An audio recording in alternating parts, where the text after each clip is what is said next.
இந்த நிகழ்ச்சி முடித்து நான் வீட்டுக்கு போனேன்னு வச்சுங்களேன், எங்கள் அம்மா என்ன சொல்லுவாங்க தெரியுமா? முதல் கேள்வி என்ன கேட்பாங்க தெரியுமா? டே கண்ணு சாப்பிட்டியாடா அப்படின்னு கேட்பாங்க.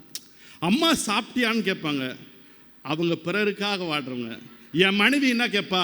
கள்ளக்குறிச்சி வரலாம் போனையே, பாரதி காலேஜுக்கு போனையே, நடுவர் கூப்பிட்டாரு, ராகவேந்தர் என்ன கிஃப்ட் கொடுத்தாருன்னு கேட்பாங்க. எப்பவுமே தாய் சாப்பிட்டியா சாப்பிட்டியான்னு ஏன் கேட்கிறான்னா, அவள் வயிறு என்கிற கருப்பையை நிரப்பி கொண்டு நாம் பிறப்பதால் நம் வயிறு காலியாக இருக்கக்கூடாது என்று நினைக்கிற தெய்வம் தான் தாய் என்பது. அருமை அருமை அருமை.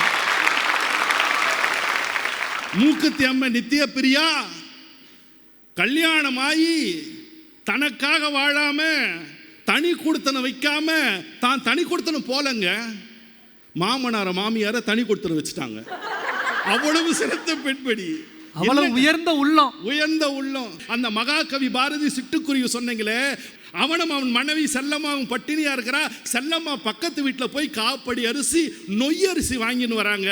கஞ்சி காய்ச்சலான்னு விறகுக்காக விறகு சொல்லிக்காக வெளியே போறாங்க. முற்றத்திலே சிட்டுக்குருவி கத்துகிறது. அந்த சிட்டுக்குருவிகளுக்கு என்ன பண்றா?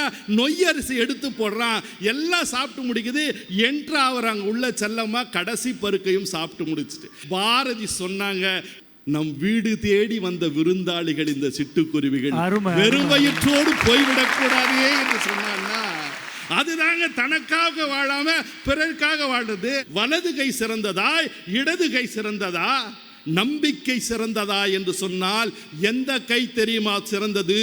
உண்ணும் கையை விட ஊட்டும் கைதான் உயர்ந்தது என்று. அருமை அருமை அருமை. ஒரு புல்லாங்குழல் இருக்குது ஃப்ளூட், கால்பந்து இருக்குது ஃபுட்பால். ஆனால் இரண்டும் காற்றால் தான் இயங்குகிறது. வாங்குகிற காற்றை மூச்சு காற்றாக 7 துளைகளின் வழியாக இனிய ராகமாக புல்லாங்குழல் கொடுத்து விடுகிறது. வாங்குகிற காற்றை தன்னிடத்திலேயே கால்பந்து ஃபுட்பால் வைத்துக் கொள்ளுகிறது. வாங்குகிற காற்றை அடுத்தவருக்கு இனிய ராகமாக கொடுத்து விடுவதால் அந்த மூங்கிலுக்கு கூட முத்தம் கிடைக்கிறது. ஃபுட்பால் உதை வாங்குகிறது என்பதை மறந்து விடாதீர்கள்.